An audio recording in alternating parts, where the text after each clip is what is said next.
ಎಲ್ಲರಿಗೂ ನಮಸ್ಕಾರ ವೀಕ್ಷಕರೇ. ಮಾರ್ಚ್ 19ನೇ ತಾರೀಕು ಬಹಳ ಭಯಂಕರವಾಗಿರುವ ಅಮಾವಾಸ್ಯೆ. ಈ ಅಮಾವಾಸ್ಯೆಯಿಂದ ಈ ರಾಶಿಯವರಿಗೆ ಅದೃಷ್ಟ, ಲಾಭ ಹಾಗೂ ಎಲ್ಲ ಕಷ್ಟಗಳಿಂದ ಪರಿಹಾರ, ನೆಮ್ಮದಿಯ ಜೀವನವನ್ನು ಈ ರಾಶಿಯವರು ಕಂಡುಕೊಳ್ಳುತ್ತಾರೆ. ಒಟ್ಟಾರೆಯಾಗಿ ಒಂದು ಭಯಂಕರವಾದ ಶಕ್ತಿಯುತವಾಗಿರುವ ಅಮಾವಾಸ್ಯೆಯ ನಂತರ ಈ ರಾಶಿಯವರ ಜೀವನದಲ್ಲಿ ಅದ್ಭುತವಾದ ಬದಲಾವಣೆಗಳು, ಜೀವನದಲ್ಲಿ ವಿಶೇಷವಾದ ಲಾಭವನ್ನು ಕಂಡುಕೊಳ್ಳುವಂತಹ ಸಮಯ ಪ್ರಾರಂಭವಾಗ್ತಾ ಇದೆ. ಈ ರಾಶಿ ಚಕ್ರದವರ ಇನ್ನು ಮುಂದಿನ ಅದ್ಭುತವಾಗಿರುವಂತಹ ಭವಿಷ್ಯದ ಬಗ್ಗೆ ಇವತ್ತಿನ ವಿಡಿಯೋದಲ್ಲಿ ಸಂಪೂರ್ಣವಾಗಿ ತಿಳಿದುಕೊಳ್ಳೋಣ. ನೀವು ಕೂಡ ದೇವರು ಹಾಗೂ ಜ್ಯೋತಿಷ್ಯ ಶಾಸ್ತ್ರವನ್ನು ನಂಬೋದಾದರೆ ಈಗಲೇ ಓಂ ಲಕ್ಷ್ಮೀ ದೇವಿ ನಮಃ ಎಂದು ತಪ್ಪದೆ ಕಮೆಂಟ್ ಮಾಡಿ ನಮ್ಮ ಚಾನಲ್ಗೆ ಸಬ್ಸ್ಕ್ರೈಬ್ ಮಾಡಿ. ಹೌದು, ಈ ರಾಶಿ ಚಕ್ರದವರಿಗೆ ಶಕ್ತಿಯುತವಾಗಿರುವ ಭಯಂಕರವಾಗಿರುವಂತಹ ಅಮಾವಾಸ್ಯೆ ನಂತರ ಮಣ್ಣು ಮುಟ್ಟಿದರೂ ಕೂಡ ಚಿನ್ನವಾಗುತ್ತದೆ.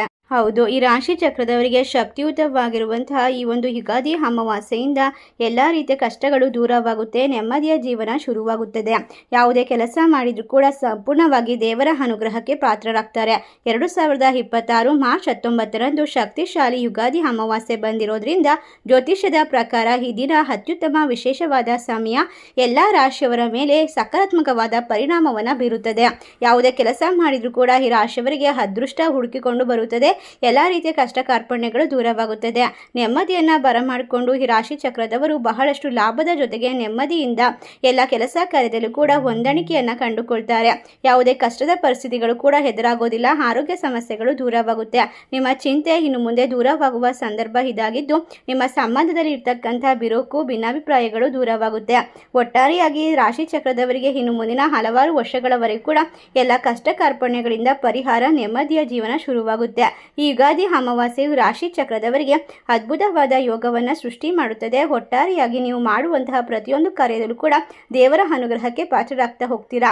ಯಾವುದೇ ಕೆಲಸ ಕಾರ್ಯ ಮಾಡಿದರೂ ಕೂಡ ನಿಮಗೆ ಅದ್ಭುತವಾಗಿರುವಂತಹ ಸಮಯ ಶುರುವಾಗುತ್ತೆ. ಇನ್ನು ಯುಗಾದಿ ಅಮಾವಾಸ್ಯೆಯಿಂದ ಈ ರಾಶಿ ಚಕ್ರದವರ ಬಾಳು ಬಂಗಾರವಾಗೋದ್ರ ಜೊತೆಗೆ ನೆಮ್ಮದಿ ಕೂಡ ದೊರೆಯೋದ್ರಿಂದ ಮೊದಲನೇ ಅದೃಷ್ಟವಂತ ರಾಶಿ ಯಾವುದು ಅಂತ ನೋಡೋದಾದ್ರೆ ಮಿಥುನ ರಾಶಿ. ಈ ರಾಶಿ ಚಕ್ರದವರಿಗೆ ಈ ಸಮಯ ಅದ್ಭುತವಾಗಿರುವಂತಹ ಸಂಕಷ್ಟಗಳಿಂದ ಪರಿಹಾರ ಸಿಗುವಂತಹ ಸಮಯ. ನೀವು ಮಾಡುವಂತಹ ಕೆಲಸದಲ್ಲಿ ಅದ್ಭುತವಾದ ಪ್ರಯೋಜನ, ಲಾಭವನ್ನು ಕಂಡುಕೊಳ್ತೀರಾ. ಯಾವುದೇ ಕೆಲಸ ಮಾಡಿದರೂ ಕೂಡ ಅದರಲ್ಲಿ ಇರ್ತಕ್ಕಂತಹ ತೊಂದರೆಗಳು ದೂರವಾಗುತ್ತೆ. ನಿಮ್ಮ ಜೀವನದಲ್ಲಿ ಉತ್ತಮವಾದ ಲಾಭವನ್ನು ಬರಮಾಡ್ಕೊಳ್ತೀರಾ, ನೆಮ್ಮದಿಯನ್ನು ಕಂಡುಕೊಳ್ತೀರಾ. ನಿಮ್ಮ ಗೌರವ ಪ್ರತಿಷ್ಠೆ ಹೆಚ್ಚಳವಾಗುತ್ತೆ. ಈ ರಾಶಿಯವರಿಗೆ ಇನ್ನು ಮುಂದೆ ಅದ್ಭುತವಾಗಿರುವಂತಹ ಗ್ರಹಗಳ ಚಲನೆಯಿಂದ ಲಾಭ, ಕಟಿಟ ಬುದ್ಧಿ. ಇನ್ನು ಮುಂದಿನ 2065 ವರ್ಷಗಳವರೆಗೂ ಕೂಡ ನಿಮ್ಮ ಜೀವನದ ಪ್ರತಿಯೊಂದು ಕೆಲಸದ ಮೇಲೂ ಕೂಡ ನೇರವಾದ ಪರಿಣಾಮವನ್ನು ಈ ಒಂದು ಅಮಾವಾಸ್ಯೆ ನಂತರ ಪಡೆದುಕೊಳ್ಳಬಹುದಾಗಿದೆ. ಈ ರಾಶಿ ಚಕ್ರದವರಿಗೆ ನಿರ್ಮಾಣವಾಗುವಂತಹ ಅತ್ಯಂತ ವಿಶೇಷವಾದ ಲಾಭದ ಸಮಯ ಇದಾಗಿರೋದ್ರಿಂದ ನೀವು ಮಾಡುವಂತಹ ಪ್ರತಿಯೊಂದು ಕರ್ಮ ಕೆಲಸವೂ ಕೂಡ ನಿಮ್ಮನ್ನು ಅದ್ಭುತವಾದ ವ್ಯಕ್ತಿಯಾಗಿ ಮಾಡುತ್ತದೆ. ಒಳ್ಳೆಯ ಕರ್ಮಗಳಿಗೆ ಉತ್ತಮವಾದ ಫಲ, ಕೆಟ್ಟ ಕರ್ಮಗಳಿಗೆ ಕೆಟ್ಟ ಫಲಗಳನ್ನು ಬರಮಾಡಿಕೊಳ್ಳಬಹುದು. ಆದ್ದರಿಂದ ಯುಗಾದಿ ಅಮಾವಾಸ್ಯೆಯಿಂದ ನಿಮ್ಮ ಜೀವನದಲ್ಲಿ ಯಾವುದೇ ರೀತಿಯ ಒಳ್ಳೆಯದನ್ನು ಆಕರ್ಷಣೆ ಮಾಡಬೇಕು ಅಂದರೆ ಖಂಡಿತವಾಗಿ ನಿಮ್ಮ ಮನಸ್ಸನ್ನು ಶುದ್ಧವಾಗಿಟ್ಕೊಳ್ಬೇಕು. ಮುಂದಿನ ರಾಶಿ ಸಿಂಹ ರಾಶಿ. ಸಿಂಹ ರಾಶಿಯವರಿಗೆ ಹಲವಾರು ಸಂಘರ್ಷಗಳ ನಂತರ ಯಶಸ್ಸು, ಕಠಿಣ ಪರಿಶ್ರಮದಿಂದ ಜಯ ಮತ್ತು ನಾಯಕತ್ವದ ಸಾಮರ್ಥ್ಯದಲ್ಲಿ ವೃದ್ಧಿ ಉಂಟಾಗುತ್ತೆ. ಈ ಸಮಯ ಲಕ್ಷ್ಮೀ ದೇವಿಯ ಸಂಪೂರ್ಣವಾದ ಅನುಗ್ರಹ ನಿಮ್ಮ ಜೀವನದಲ್ಲಿ ಸಕಾರಾತ್ಮಕವಾದ ಪ್ರಭಾವವನ್ನು ಬೀರುತ್ತೆ.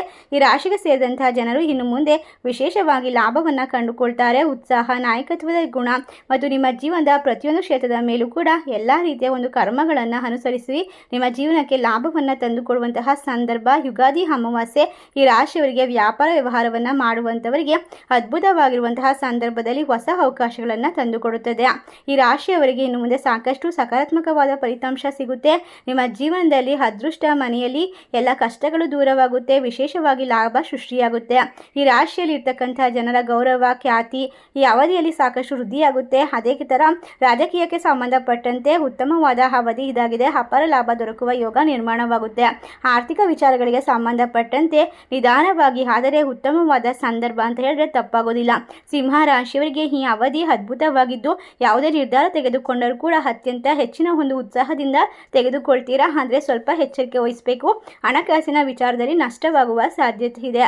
ಯುಗಾದಿ ಅಮಾವಾಸ್ಯೆಯಿಂದ ನಿಮ್ಮ ಜೀವನದಲ್ಲಿ ಬಂಗಾರದಂತಹ ದಿನಗಳು ಪ್ರಾರಂಭವಾಗುತ್ತೆ. ಹಲವಾರು ವರ್ಷಗಳ ನಂತರ ನೀವು ಕಂಡಂತ ಕನಸುಗಳನ್ನು ನನಸು ಮಾಡ್ಕೊಳ್ತೀರಾ. ಎಲ್ಲ ರೀತಿಯ ತೊಂದರೆಗಳು ಕೂಡ ದೂರವಾಗುತ್ತೆ. ಸಾಲ ಸಮಸ್ಯೆಯಿಂದ ಪರಿಹಾರ ಸಿಗುತ್ತೆ. ಮುಂದಿನ ರಾಶಿ ಮಕರ ರಾಶಿ. ಈ ರಾಶಿಯಲ್ಲಿಗೆ ಸೇರಿದಂತಹ ಜನರಿಗೆ ಜನರಿಗೆ ಲಕ್ಷ್ಮೀ ದೇವಿಯ ಸಂಪೂರ್ಣವಾದ ಅನುಗ್ರಹ ಆಶೀರ್ವಾದ ನಿಮ್ಮ ಜೀವನದಲ್ಲಿ ಸಾಕಷ್ಟು ಮಹತ್ವಪೂರ್ಣವಾಗಿರುತ್ತದೆ. ಈ ಸಂಯೋಗವು ನಿಮ್ಮ ಜೀವನದಲ್ಲಿ 3ನೇ ಮನೆಯ ಸ್ಥಾನದಲ್ಲಿ ರೂಪುಗೊಳ್ತಾ ಇರೋದ್ರಿಂದ ನಿಮ್ಮ ಜೀವನದಲ್ಲಿ ಶಕ್ತಿಶಾಲಿಯಾಗಿರುವಂತಹ ದಿನಗಳನ್ನು ಬರಮಾಡ್ಕೊಳ್ತೀರಾ. ನೀವು ಪದವಿ ಪ್ರತಿಷ್ಠೆಯಲ್ಲಿ ಹೆಚ್ಚಳವನ್ನು ಕಂಡುಕೊಳ್ಬೋದು. ವೃತ್ತಿ ಜೀವನದಲ್ಲಿ ಸ್ಥಿರತೆಯನ್ನು ಹೊಂದುವ ಸಂಭವ ಇದೆ. ಜೊತೆಯಲ್ಲಿ ಕೆಲಸದಲ್ಲಿ ಬಡ್ತಿ ಅಥವಾ ಹೊಸ ಜವಾಬ್ದಾರಿಗಳು ಲಭಿಸುವ ಸಾಧ್ಯತೆ ಇದೆ. ಅವಧಿಯಲ್ಲಿ ಹೆಚ್ಚಾಗಿರುವಂತಹ ವ್ಯಾಪಾರ ವ್ಯವಹಾರಕ್ಕೆ ಸಂಬಂಧಪಟ್ಟಂತೆ ಬಹಳ ಸಮಯದಿಂದ ಪೂರ್ಣಗೊಂಡಿದ್ದಂತಹ ನಿಮ್ಮ ಕೆಲಸಗಳು ಈ ಅವಧಿಯಲ್ಲಿ ಯಶಸ್ವಿಯಾಗಿ ಪೂರ್ಣಗೊಳ್ಳುವ ಸಂಭವ ಕೂಡ ಇದೆ. ಇನ್ನು ಈ ಅವಧಿಯಲ್ಲಿ ಈ ರಾಶಿಯವರಿಗೆ ತಮ್ಮ ಕಠಿಣ ಪರಿಶ್ರಮಕ್ಕೆ ಪೂರ್ಣ ಫಲವನ್ನು ಪಡೆಯುವ ಸಾಧ್ಯತೆ ಹೆಚ್ಚಾಗಿರುತ್ತೆ. ಈ ಅವಧಿಯಲ್ಲಿ ಈ ರಾಶಿಗೆ ಸೇರಿದಂತಹ ಜನರಿಗೆ ಇನ್ನು ಮುಂದೆ ಮನಸ್ತಾಪಗಳು ದೂರವಾಗುತ್ತೆ. ಈ ಸಂದರ್ಭ ಜಗಳ ಉಂಟಾಗದಂತೆ ಎಚ್ಚರಿಕೆಯನ್ನು ವಹಿಸೋದು ಉತ್ತಮ. ಹಲವಾರು ವರ್ಷಗಳಿಂದ ನಿಮ್ಮ ಜೀವನದಲ್ಲಿ ಮಾಡುವಂತಹ ಎಲ್ಲ ರೀತಿಯ ಕೆಲಸ ಕಾರ್ಯ ವ್ಯಾಪಾರದಲ್ಲಿ ಗೌರವ ಖ್ಯಾತಿ ಸಾಕಷ್ಟು ವೃದ್ಧಿಯಾಗೋದ್ರ ಜೊತೆಗೆ ಅದೃಷ್ಟ ನಿಮ್ಮ ಕೈ ಹಿಡಿಯುತ್ತೆ ಅಂದರೆ ತಪ್ಪಾಗೋದಿಲ್ಲ. ನಿಮ್ಮ ಪ್ರತಿಯೊಂದು ಕಾರ್ಯವೂ ಕೂಡ ದೇವರ ಅನುಗ್ರಹಕ್ಕೆ ಪಾತ್ರರಾಗುವಂತಹ ವಿಶೇಷವಾದ ಸಮಯ ಇದಾಗಿರೋದ್ರಿಂದ ಈ ಸಂದರ್ಭದಲ್ಲಿ ಈ ಅಮಾವಾಸ್ಯೆಯ ನಂತರ ಸಂಕಷ್ಟಗಳು ದೂರವಾಗುತ್ತೆ. ಅಶುಭ ಫಲಗಳನ್ನು ದೂರ ಮಾಡಿಕೊಂಡು ಶುಭ ಫಲಗಳನ್ನು ನಿಮ್ಮ ಜೀವನದಲ್ಲಿ ಬರಮಾಡ್ಕೊಳ್ತೀರಾ. ಒಟ್ಟಾರೆಯಾಗಿ ಲಕ್ಷ್ಮೀ ದೇವಿಯ ಅನುಗ್ರಹ ಯಾವ ವ್ಯಕ್ತಿಯ ಮೇಲೆ ಇರುತ್ತೋ ಅಂಥವರು ಎಲ್ಲ ರೀತಿಯ ಕ್ಷೇತ್ರದಲ್ಲೂ ಕೂಡ ಯಶಸ್ಸನ್ನ ಲಾಭವನ್ನು ಗಳಿಸಿಕೊಳ್ತಾರೆ. ಮುಂದಿನ ರಾಶಿ ತುಲಾರಾಶಿ. ತುಲಾರಾಶಿಯಲ್ಲಿರ್ತಕ್ಕಂಥ ಜನರಿಗೆ ಈ ಒಂದು ವಿಶೇಷವಾದ ಭಯಂಕರವಾಗಿರುವಂತಹ ಶಕ್ತಿಯುತವಾಗಿರುವ ಅಮಾವಾಸ್ಯೆ ನಂತರ ಬಾಳು ಬಂಗಾರವಾಗುತ್ತೆ. ಈ ಅವಧಿಯಲ್ಲಿ ಅನಗತ್ಯ ಜಗಳಗಳಿಂದ ದೂರ ಇರೋದು ಉತ್ತಮ. ಆರೋಗ್ಯಕ್ಕೆ ಸಂಬಂಧಪಟ್ಟಂತೆ ಕೆಲವು ಸಮಸ್ಯೆಗಳು ಎದುರಾಗಬಹುದು, ಹಾಗಾಗಿ ಹೆಚ್ಚಿನ ಗಮನವನ್ನು ಕೊಡಬೇಕು. ವಿಶೇಷವಾಗಿ ಕಣ್ಣುಗಳಿಗೆ ಸಂಬಂಧಪಟ್ಟಂತಹ ಸಮಸ್ಯೆ ಎದುರಾಗಬಹುದು. ಶರೀರದ ಬಗ್ಗೆ ಹೆಚ್ಚಿನ ಕಾಳಜಿ ವಹಿಸೋದು ಉತ್ತಮ. ಈ ರಾಶಿಯ ಜನರು ಇನ್ನು ಮುಂದೆ ಎಲ್ಲ ಕೆಲಸದಲ್ಲೂ ಕೂಡ ಲಾಭವನ್ನು ಕಂಡುಕೊಳ್ತಾರೆ. ವಿಶೇಷವಾಗಿ ರಾಶಿಗೆ ಸೇರಿದಂಥ ವಿದ್ಯಾರ್ಥಿಗಳು ಸ್ಪರ್ಧಾತ್ಮಕ ಪರೀಕ್ಷೆಗೆ ತಯಾರಿ ನಡೆಸುತ್ತಿರುವಂಥ ಜನಗಳು ಅಂಕಗಳನ್ನು ಪಡೆಯಲು ಹೆಚ್ಚಿನ ಒಂದು ಪರಿಶ್ರಮವನ್ನು ಪಡಬೇಕಾಗುತ್ತೆ. ನಿಮ್ಮ ಜೀವನದಲ್ಲಿ ಅಧಿಪತಿಯಾಗಿರುವಂಥ ಗ್ರಹಗಳ ವಿಶೇಷವಾದ ಶಕ್ತಿ ಸಂಚಾರ ಇನ್ನು ಮುಂದಿನ ಹಲವಾರು ವರ್ಷಗಳವರೆಗೂ ಕೂಡ ನಿಮಗೆ ಲಾಭವನ್ನು ಅದ್ಭುತವಾದ ಆರೋಗ್ಯದ ದೃಷ್ಟಿಕೋನದಿಂದ ಕೂಡ ಉತ್ತಮವಾದ ಸಮಯವನ್ನು ಸೃಷ್ಟಿ ಮಾಡಿಕೊಡುತ್ತೆ. ಕೆಲಸದ ಸ್ಥಳದಲ್ಲಿ ನಿಮ್ಮ ಗೌರವ ಖ್ಯಾತಿ ಹೆಚ್ಚಾಗೋದ್ರಿಂದ ಈ ಅವಧಿಯಿಂದ ನಿಮ್ಮ ಜೀವನದಲ್ಲಿ ಎಲ್ಲ ರೀತಿಯ ಸಂಕಷ್ಟಗಳಿಂದ ಪರಿಹಾರ, ನಿಮ್ಮ ಕನಸುಗಳು ಆದಷ್ಟು ಬೇಗ ನನಸಾಗುತ್ತೆ. ಉತ್ತಮವಾದ ಗೌರವವನ್ನು ಪಡೆದುಕೊಳ್ತೀರಾ. ವೈವಾಹಿಕ ಜೀವನಕ್ಕೆ ಸಂಬಂಧಪಟ್ಟಂತೆ ಮನೆಯಲ್ಲಿ ತುಂಬ ಉತ್ತಮವಾದ ಸಂಚಾರವನ್ನು ನಡೆಸ್ತೀರಾ. ಈ ಕಠಿಣ ಪರಿಸ್ಥಿತಿಯನ್ನು ಸುಲಭವಾಗಿ ನಿಭಾಯಿಸಲು ನಿಮಗೆ ಸಹಾಯ ದೊರಕುತ್ತದೆ. ಮನೆಯಲ್ಲಿರ್ತಕ್ಕಂತಹ ಜಗಳ ಮನಸ್ತಾಪಗಳು ದೂರವಾಗುತ್ತೆ. ಇಷ್ಟ ಲಾಭ ಅದೃಷ್ಟವನ್ನು ಕಂಡುಕೊಳ್ಳುವ ರಾಶಿಗಳು ಯಾವ್ಯಾವು ಅಂತ ನೋಡಿದ್ರೆ ಈ 4 ರಾಶಿಗಳಲ್ಲಿ ನಿಮ್ಮ ರಾಶಿ ಇದ್ದರೂ ಇಲ್ಲದಿದ್ದರೂ ಭಕ್ತಿಯಿಂದ ಓಂ ಮಹಾಲಕ್ಷ್ಮೀ ದೇವಿ ನಮಃ ತಪ್ಪದೆ ಕಮೆಂಟ್ ಮಾಡಿ ನಮ್ಮ ಚಾನಲ್ಗೆ ಸಬ್ಸ್ಕ್ರೈಬ್ ಮಾಡಿ. ಸರ್ವೇ ಜನ ಸುಖಿನೋ ಭವಂತು. ಧನ್ಯವಾದಗಳು.